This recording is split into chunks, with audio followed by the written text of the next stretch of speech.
Good morning, everyone, and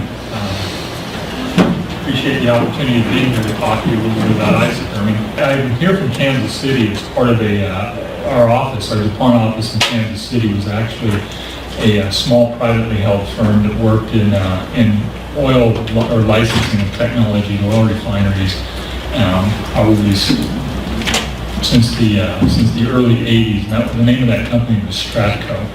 DuPont acquired Stratco in 2003, primarily because, as was mentioned, we supplied sulfuric acid alkylation technology. DuPont has a legacy sulfuric acid business, and a lot of sulfuric acid is used in alkylation. So they were very interested in trying to get a leg up on getting more of that business, and so they acquired us. DuPont really didn't understand licensing, and so we have sort of operated independent of them and have brought to them several opportunities after that acquisition. One of these was the isotherming technology. DuPont is, I don't know how many people know in here that DuPont owns Pioneer Seed. Yeah.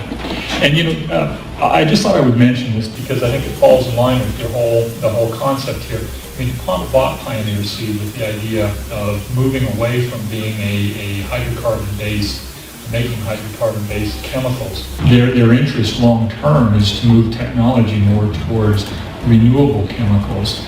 I don't know if you are familiar with the term Serona, which is, I believe the chemical name is 1,3-propane-diol, but anyway, it's carpet backing. And DuPont makes, I don't know how many hundreds of thousands of pounds or millions of pounds of this every year, and they make it from corn right now. So this is like their first big move into what I would call commercial scale, large scale chemical production from renewables. And clearly their idea is to move into more of this kind of activity, or to move into more of this kind of activity, using bugs, as it were, to produce chemicals. And they're thinking, or I'm thinking of Chad Holliday, who was the former CEO of DuPont, was to vertically integrate and get their hands, or to be able to produce feedstocks and not be at the vagaries of the market. And I think that's really what drove the acquisition of Pioneer. I'm sure there's more to it than that, but that's at least the 30-second version that we got. But I always find that interesting, especially as I wander back into this. I don't know if you mentioned this. You mentioned 50 to 60% coming offshore, or coming in offshore, but as I understand it, the U.S. is only capable of producing or producing about 50 to 60% of the motor fuels that it uses. We could produce all the oil in the world that we want to, but we have to have it refined somewhere else. And there is this is widely broadcast that the U.S. hasn't built a new oil refinery in decades. And in fact, pressures from offshore markets have always been difficult for the East Coast, and here I'm going to say it's probably been 2 or 3 years ago, or maybe even longer. But there was about 750,000 barrels of oil refining capacity that was shut down up in the Pennsylvania, New Jersey area, just simply because those refineries could not compete with what we call export refineries that have been constructed in India and in the Middle East, and they bring a lot of product to the East Coast. And there's a lot of downward pressure on things. So any kind of refining capacity that's constructed in the U.S., I think, as a result of this or anything else really, is not something that represents a threat to overcapacity to the refining capability of the U.S. I don't know if I said that clearly enough, but the point being that the U.S. can basically consume everything that it produces out of an oil refinery, and there's lots of room for additional refining capacity. It's not like you would ever get yourself in a situation where you would swamp the U.S. with U.S.-made product. The only struggle, of course, is competing with these import refineries. But isotherming. Isotherming is a technology that uses or fits within the oil refining under the general heading of what we call hydroprocessing. In general is something that's been done in oil refining for decades now. And hydroprocessing is a class of refining operations. You'll hear it used for a lot of different terms, and I won't get into too much of this. And if you have questions, raise your hands. But the idea is that when crude oil comes out of the ground and it heads to the refinery, especially as crude oils have gotten uglier and dirtier, especially as you think about crude oils or the quasi-crudes or synthetic crudes that come out of Canada, there's an awful lot of sulfur in there, and there's a lot of nitrogen too, as well as some other metals and things like that. But sulfur tends to be the one that most people focus on. And a lot of people remember back in the day trailing behind a diesel truck or something like that, and my mother could hardly be back there without having like an asthma attack or something like that because of the emissions that were coming out of those things. They were just awful and smelly, and that was because many, many years ago, diesel fuel was allowed to contain, I think, upwards of 2,000 parts per million sulfur, which would be about 0.2%. Regulations have been driving that down farther and farther and farther to the point now where we have what we call ultra-low sulfur diesel. And hydroprocessing is the way that you get your crude oil, which has been split into these different fractions that we talk about, the gasoline fraction, the jet fraction, the diesel fraction, and then the heavier stuff that then has to be converted to motor fuels. Hydroprocessing is generally how you get rid of that sulfur. And the way that typically is done, if you go by a refinery, a hydroprocessing operation tends to be a rather complex operation. I don't know how else to do this. I won't spend a lot of time, and I don't expect you to understand the flow sheet, but it's necessary to go through this just simply from a contrasting standpoint. On the far left there, we have the reactor, and that reactor might be 100 foot tall in some cases, 50 to 100 feet tall, and it's going to be filled with very expensive catalyst, and this is what we call a fixed bed reactor. And that catalyst is there for the purposes of taking at fairly high temperatures and pressures, of taking and reacting out the sulfur and the nitrogen from whatever oil stream that you're putting in there. That is the general class of what we call hydroprocessing. Most gasoline or stuff that's going to go into gasoline generally goes through some sort of a hydroprocessor like this. Almost all diesel fuel has to go through some sort of a hydroprocessing operation like this before it can meet the regulations or the specifications are necessary to meet in order for it to qualify as a transportation fuel. In this, the key piece to what we call a conventional technology, or a technology that has been in use probably now for 40 or 50 years, is the fact that this is accomplished, or this reaction is accomplished, by putting the oil into the reactor and then stuffing a lot of hydrogen gas in there with it. And the idea is that, as we said, the sulfur is turned, or it's combined with hydrogen to form what we call hydrogen sulfide, and the ammonia is combined with hydrogen to form what we form ammonia, essentially. I'm sorry, the nitrogen is combined with hydrogen to form ammonia. But in order to push that reaction, in order to get that reaction to go, you have to put a lot of extra hydrogen in there. You can't just put enough in there. A lot of times you put 6, 7, 8 times as much hydrogen than what is necessary, so that you have sort of what we call a driving force that are going to push these reactions to take place. And you've got all of this extra hydrogen that you put in that you're not going to use through that reactor that's necessary to drive the reaction. You're not going to get rid of that. And so in a conventional technology, what they do is they recycle it. And as you can see, it comes out the bottom, goes up, and you'll just see a loop there with a big compressor on top. And that is a very expensive, a very big part of a conventional technology, is this recycled gas compressor. And there are even pieces in there that we don't show, a lot of high pressure separators. There are other unit operations associated with it. The point is that it becomes very big and very complex.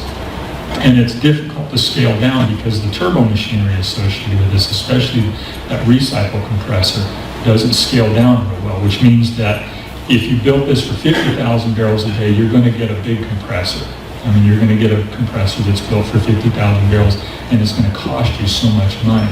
If you try to build one of these for, say, 1,000 barrels a day, you're only going to need 1/50th of the compressor, but it's not going to cost you 1/50th of that bigger compressor. It's going to be a whole lot more expensive.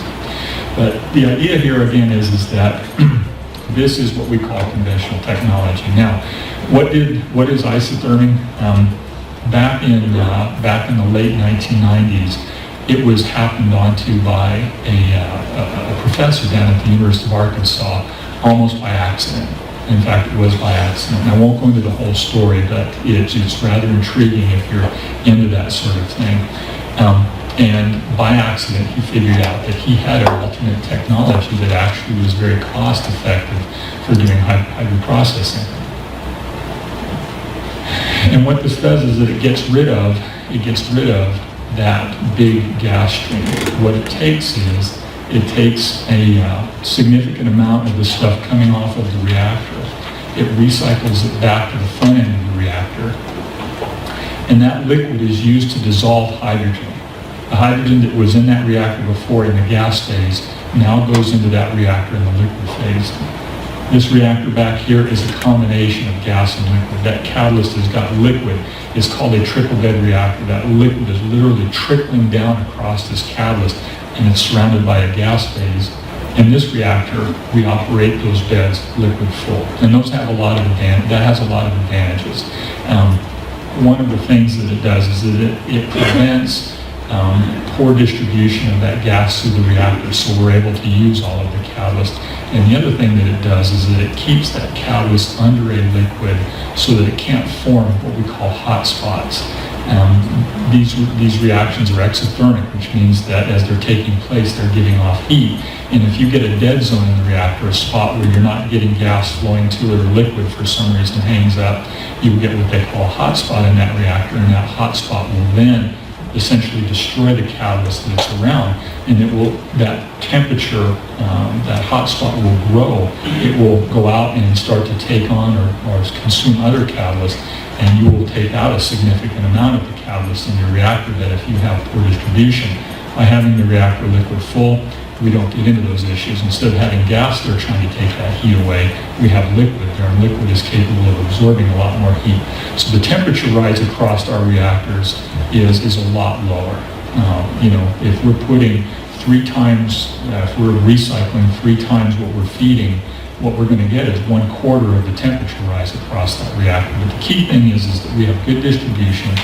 We have all of the catalyst that's under liquid so that it's all being utilized, and we also have much better control, or should we say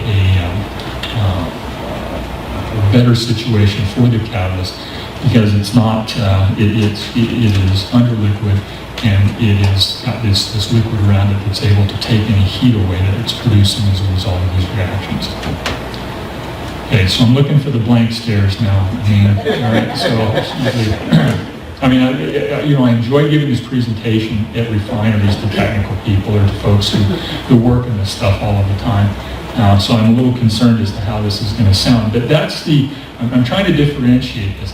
The nice thing is that what we have is, instead of having this big compressor with all of the associated equipment that goes along with it, what we use is a canned recycle pump that I have shown down there. And this is a much, much less expensive piece of equipment. It's inherently safe. We build them. I didn't bring any slides to show it, but literally the rotor of the pump sits inside of the processed liquid, so there's no seals or anything like this. I'll just say that there are no seals. The pump literally operates inside of a pressure vessel. And we did that purposely because these things do take place at high temperature, high pressure, and the pump could be a safety issue if we had a seal on there and that seal were to give way. But that pump scales down a lot easier than a big recycle compressor. The second unit to start up in this technology was out at Yorktown. Was when it shut down, was part of Western refining. They had an IsoTherming unit there. The whole refinery was closed down, again, a victim to this East Coast pressure. That you would walk by the pump, and if you didn't know it was there, you would walk right by it. It almost looked like it was part of the piping. It probably sat, about yay long, just about this big around. It just wasn't a very big piece of equipment compared to a compressor that has all of the associated lube oil skids, interstage cooling, separation vessels, all that kind of stuff. We just don't have anything like this. So consequently, this technology, we think, scales down rather nicely. We build, there are redundant pumps in every unit that has been built so far. Now, I'll go on to say that I have, and maybe I should have clarified this, my role is more in the area of technical service, and I probably have more exposure to our commercial operating units, at least in the domestic U.S., of which we've got 5, in addition, but I don't deal with the ones overseas except in one case. Reliability in these pumps in diesel operations has always been very, very good. And even in what we call heavy gas oil hydroprocessing or mild hydrocracking applications, the initial pumps that were built, there was nothing on the market that would do this initially. So we got serial number 001. And serial number 001 always brings some issues with it, but the reliability in those things has improved to the point where I've been pushing our business, our design team to take that out. I'm suggesting that we have a warehouse spare, but this, if you have a problem, like if you have a pump come offline, you can put this into a pretty safe mode. We recycle from the back end to the front end, so we take the pressure off the catalyst pretty quickly, and you could just go ahead and bring a warehouse spare out and get it switched out. But I don't think it's worth the additional piping, the additional valving, the issues associated with having that valving, and the cost of the additional pump. I think the reliability just doesn't justify it anymore. So just kind of summarizing it, and I guess one other point I need to make is that if you put like, for instance, 1,000 barrels of diesel into a hydroprocessing operation in a refinery, you're not necessarily going to get 1,000 barrels out the back end. Those hot spots that we talked about were sort of this temperature issue within these reactors will thermally crack some of that diesel down to gasoline or to even less, to LPG, essentially, butane, and things like that. And in today's world, that represents a yield loss for a refinery. The fact that we take those hot spots out means that we have less of that cracking that goes on. So we've been able to demonstrate in actual commercial operations that we actually have less of a yield loss, less of a conversion of diesel fuel to naphtha and to light ends also. And I think... Scott, sure. You showed aromatic saturation too, so you actually could get a net gain. You could, if that, and I wasn't sure, I mean, as we've talked, I'm not sure if that's really the goal here, but certainly as part of, as you mentioned, diesel fuel comes naturally with aromatics in it, and when you saturate those aromatics, you essentially swell the volume. I mean, and in today's world, hydrogen is natural gas, which then gets converted into hydrogen, is really inexpensive, so hydrogen is fairly inexpensive. So refiners are all about stuffing essentially natural gas into transportation fuels because it's a great boost for them. And this technology does this just like conventional hydroprocessing does. And so yeah, there is usually a volume swell of anywhere from 1 to 4% on a diesel stream that you can get if it's fairly aromatic. And that's sort of the summary. I mean, I tried to do this in a nutshell as far as comparing the two. I mean, the technology, just to your background, while said it's been a struggle. I mean, you walk into a refinery, especially right after we first purchased this, there were 2 commercial units that were operating when we took over the technology, and there were 3 more under license, and those were for a much heavier or much more difficult application. So we would walk into a refinery and we would start talking about this technology, and we would describe it to engineers and technical people who have several years of hydroprocessing experience. And generally we would get the concept across to most everybody, and we'd start to see the heads nod up and down, and they would say, yeah, this could work. This could work. Usually there would be one person in the room that would sit there and be shaking his head like this. And usually that was the 25 to 30 year hydrotreating experience person, because this was challenging a world that he had known for several decades. Well, we have brought units online in heavy gas wells now. Our oldest unit is approaching 5 years now. We've got, and I'll show you the list here in a few minutes, but we've got, I think, 4 or 5 units now that have started up over in China that are operating, primarily making diesel fuel, and we've got, I'm going to say, at least 8 or 9 other licenses. So we are getting some more acceptance. We just recently licensed another one domestically here in the U.S. to do ultra-low sulfur diesel, and in fact, I was on a phone call last Friday with a company that is looking to process a heavy coker gas oil using our technology. So I think, and I mean, we sort of felt this going in. I mean, refiners, I mean, if there was ever a word to describe a conservative, it would be an oil refiner, and they just absolutely do not like to change. You know, they're very reluctant to accept new technology because it can be such an impact, or have such an impact on their refinery. But now that we've actually gotten some history under our belt, and I won't get into it, but we're showing longer catalyst life too. That catalyst doesn't sit there forever. In fact, some refineries have to go into that reactor once every 6 months and change that catalyst out. But being liquid full, we think we're actually getting we're treating the catalyst better, and at least in our heavy gas oil applications, we're seeing that. We're getting 3 and 4 year runs. So we think we're going to be 3 and 4 year runs out of heavy gas oil processing, which is not something that people in the refining business are used to hearing. And a catalyst change is a big deal to a refinery. So anyway, I think we're starting to break through. I mean, I think we've gotten enough, we're starting to get enough history under our belts, we're starting to get enough of the bugs worked out in the real high pressure units to the point where oil refining is starting to pick this up. And of course, we're learning more about the technology. We're looking at improving our reactor design. We're looking at trying to figure out, I mean, in this application that we're talking about, depending on what the requirements are, we may be able to get away with a reactor that doesn't require that recycle pump. So it just may be a liquid fill once through reactor if our hydrogen demand is low enough. Your question? Agreed. I'm not sure it's really on target exactly, but are these plants small enough that they can be? One of the things we're seeing in the fracking industry in South Texas and in Marcellus is that when we frack a well, it may be putting out 2,000 barrels at the beginning, but then a year to 18 months later, depending on the depth, especially the deeper wells, and because in the early days we didn't know as much about the sand and particulates, those wells begin to collapse in on each other, so production drops.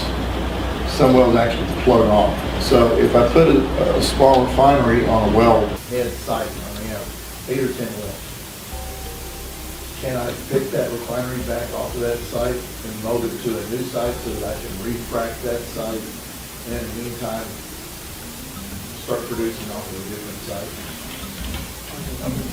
I need to answer that. Yeah, maybe we can help of Zita. The answer is yes, especially for 1,000 barrels per day. And that's the reason why we, first let me start first with what he alluded to earlier, that this technology, unlike the conventional, what they call trickle bed or technology or gas phase, it's easy to scale down for some of the reasons that he already had mentioned.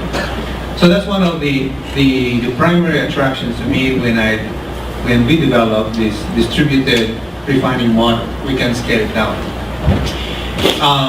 So when we scale it down, we need to have a company that will do the detailed engineering and the actual construction of those, basically based on modularized construction techniques. And that's where CDON would come in. And so they can build, they're used to building modularized versions of the plant, which can actually be put in a skid, right? So the answer is yes. That's why we have, and that's our idea of a distributed refining model. That's why your particular application where you put a small refinery there and then transport it to another location after you run out of oil. That's precisely what we're targeting. Basically, we're seeing the, and again, we're playing with more different styles of sand, but and I would say in 80 to 90% of the wells that have been drilled to date, or especially in the early areas, we didn't realize that the sand at the deeper areas was going to collapse in on itself, and that the silting situation, and especially like in the Marcellus where you've got a really fine sand. Yeah. Well, not a sand, but you got a silt that's mixed with the shale that the wells are going to collapse in as quickly as they are. So there's a need to be able to move on these things. As I can Right, see it. that's why we see a lot of potential, especially, they are under pressure to extract the oil, but then if they don't have enough volume, so they can't really do much about it, but if you can put an in situ small refinery in proximity to those wells, our model would be ideal for that kind of application. So, but again, going back to the isotherming, as I also mentioned earlier, that's the kind of technology that would enable us to make all these small footprint refineries. That's a picture actually of the first unit went in. You notice, again, refiners are extremely conservative, and so new innovators don't tend to be the Exxons of the world. So this was put on a small refiner, literally out in the middle of nowhere, and it's an operating refinery. It was put in as a retrofit, but the two vessels to the left are two isotherming reactors. And that's a skid. That whole thing is a metal skid. There's pictures of it hanging in the air. Pumps are situated right below it. And it was literally dropped into place on this metal framework. And this is substantially larger than 1,000 barrels a day. So I don't know You can what... make that smaller. Yeah, that's the whole point. And so, yeah, I mean, there's clearly more than just reactors. I mean, you have the downstream depressurization and that, but I think that the folks who do modular units anymore, I mean, they do some pretty substantial, it's some pretty substantial stuff, and I don't think that anything like this is going to challenge them. Yeah. So what do you think the demob and remob time on 1,000 barrel per day?